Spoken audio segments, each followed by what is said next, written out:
Alright guys, welcome to chapter 4. In this chapter we're going to look at functioning systems. That is moving away from the cell and now taking a look at the organism and how the organism functions as a whole. Okay. First of all, we're going to look at 4.1, multicellularity, cell specialization and organization, which is quite a bit of a mouthful. So let's jump into it. Okay, comparison between uni and multicellular organisms, right? So all cells need to be able to carry out vital functions that sustain their lives, okay? This includes obtaining nutrients, gas exchange, sourcing energy, removing waste, and reproduction. Now, in the unicellular organism, the single cell, this all happens from the one cell. That one cell does everything, okay? But in multicellular organisms, these functions are divided amongst different cells.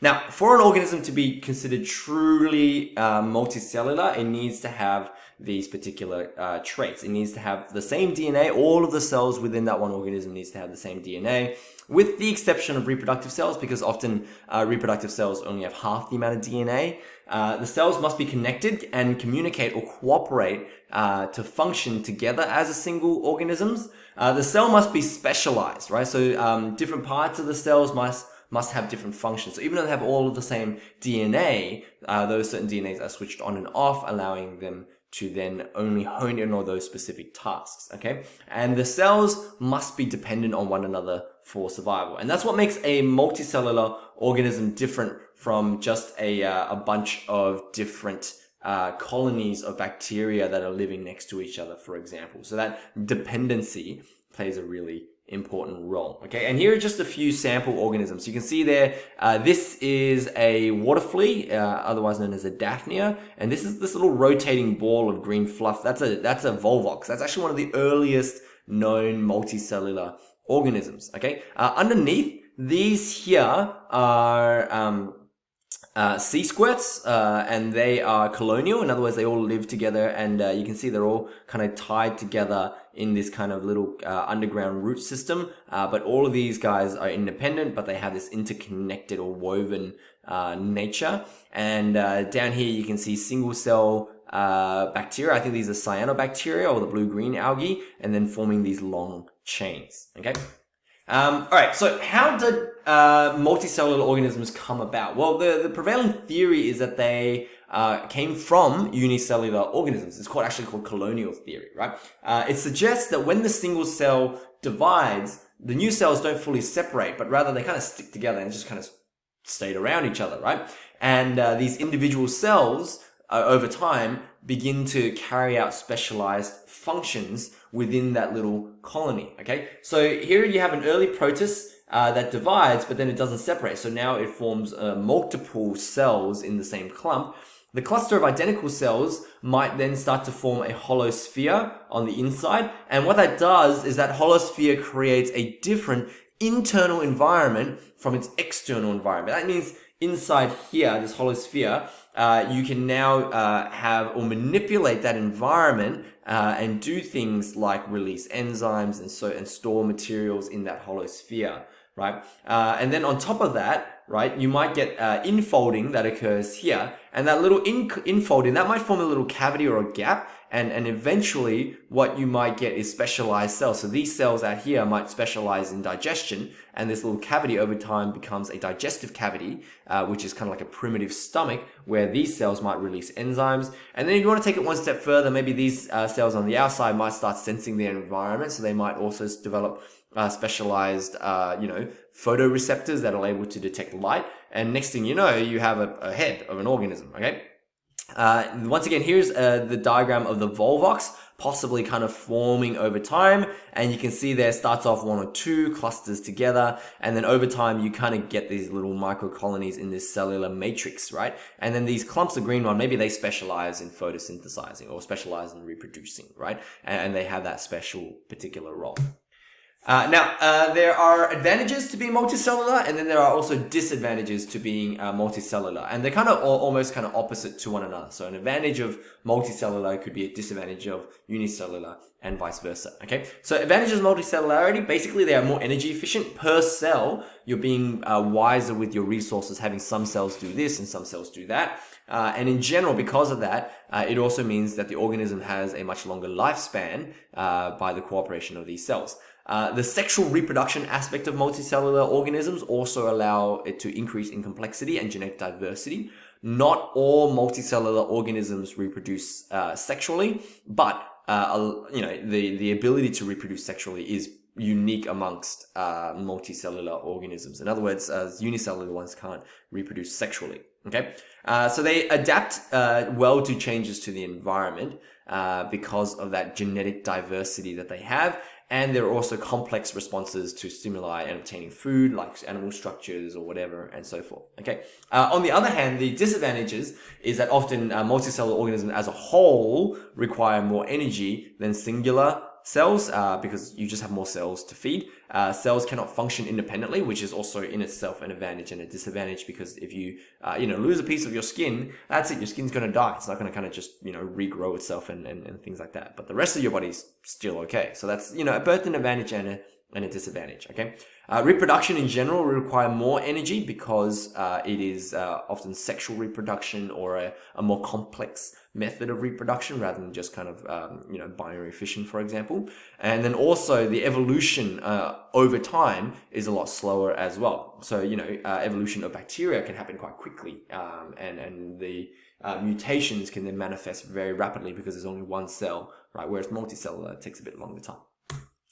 Okay, we're going to talk about organization. So organization is exclusive to multicellular organisms on how they organize their particular cells to function differently. Okay, and you've got different levels of organization. You've got the specialized cell, the individual cell with its features that allows it to perform its specific function, right? But if you start clumping those specialized cells together, you get what we call tissue. Right, so muscle tissue, nerve tissue, heart tissue, and all these things, right? They are clumps of similar cells that are carrying out the same overall function, okay? When you group different types of tissues together, you get an organ, right? So groups of different tissues working together forms an organ, and the organ is designed to perform a task. So for example, your brain is an organ that is specialized in coordinating the rest of the body.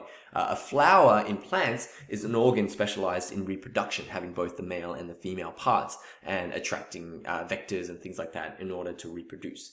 When you have multiple organs working together, you get a system or an organ system or a body system, and they perform a vital function within the organism as a whole. Right. So, for example, the cardiovascular system or the circulatory system in humans is designed to move blood and nutrients around the body, and oxygen all around the body. Right. And so that is a system containing the heart and blood vessels and so forth and so forth. Okay. Now, let's move our way through the levels of organization, starting with specialized cells. So specialized cells, we've already talked about this in the previous 2 chapters, but they have features that allow it to perform its particular function.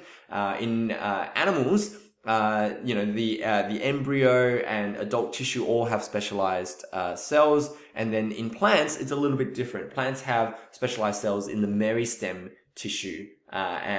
It's either lateral or it's apical, which is at the end. So apical meristems is at the end and lateral is in the middle, and that's usually responsible for important aspects of the plant's growth. Okay, here's a whole host of different types of cells in animals, and you can see there they all range, and we all have different variations of these particular cells in our body.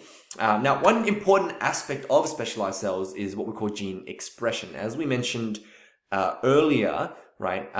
All cells within the body, almost all cells within the body have the same amount of DNA and genes, but certain genes are switched on and off in order for that cell to have its particular function. So the nerve cells will have genes that allow it to function as a liver cell, but that gets switched off. So the nerve cell only works as a nerve cell and not a liver cell. And when cells specialize, they turn from stem cells into these specialized cells, switching off these genes. Okay. So at the next level, we have the tissue level. So there are 4 main types of tissues within animals. There are the tissue that covers skin, and we call those epithelial tissue. So skin, cavity linings like the gut, the lungs, and the bladder, and so forth. You then have muscle tissue, which are designed for contraction and movement, such as heart muscle, gut muscles and the ones surrounding your intestines, etc., etc. You have connective tissue, which then connect different parts of the body together, like the bone, the cartilage, any sort of connective tissue underneath your skin, or the adipose tissue around your organs. And then finally, you have nervous tissue, which is made up of neurons, including the central nervous system, which you probably would have picked up in sometime in year 9, or the peripheral nervous system, which work together to coordinate the nerves around the body. Okay, so one single organ will often contain more than one type of tissue, or perhaps all the types of tissue, to complete that particular task. Okay. Here's an example of a few other types of tissues and how we can divide them into their subcategories. I won't go into too much detail with this particular diagram, but if you are interested, you can hit pause and have a look at it yourself. But basically, you got a whole host of different types, anything from epithelial muscles, striated, non-striated, cardiac muscles, etc., and then also connective tissues such as skeletal, adipose, supporting things like tendons and ligaments, blood, and fluid tissue could be blood and lymph, and so forth and so forth. Okay, here are some micrographs of real tissues within the body. So this is actually liver tissue, and you can see that's what a liver tissue cross-section looks like. These ugly looking things there, your fat cells, your adipose cells, which surround your organs and store your fat reserves. And then these are striated cardiac muscles. You can see there the layers of heart muscles that are there. Okay. Now, at the next level, we have the organs. So an organ is a group of tissues working together, and you have different examples of organs all around your body, ranging from your heart, which pumps blood, or your brain, which coordinates bodily function, or the stomach that digests proteins.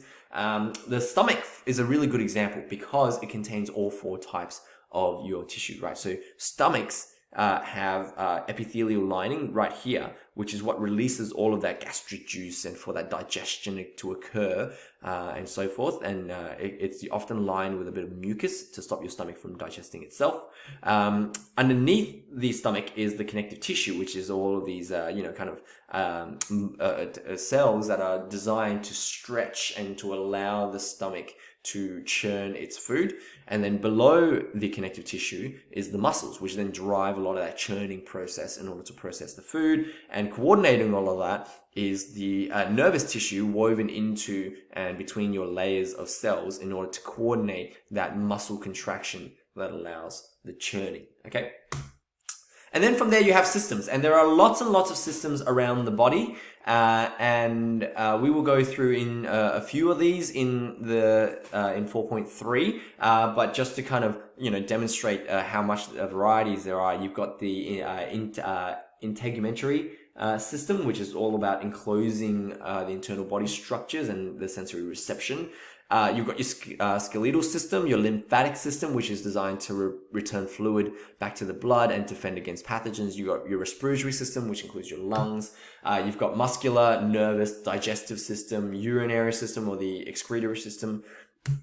And then you've also got the endocrine system, which secretes hormones, and the cardiovascular, and then the male-female reproductive systems. Okay, so hopefully that gives you a nice overview of how multicellular organisms work, and in the next chapter we will look at plants. I'll see you guys then.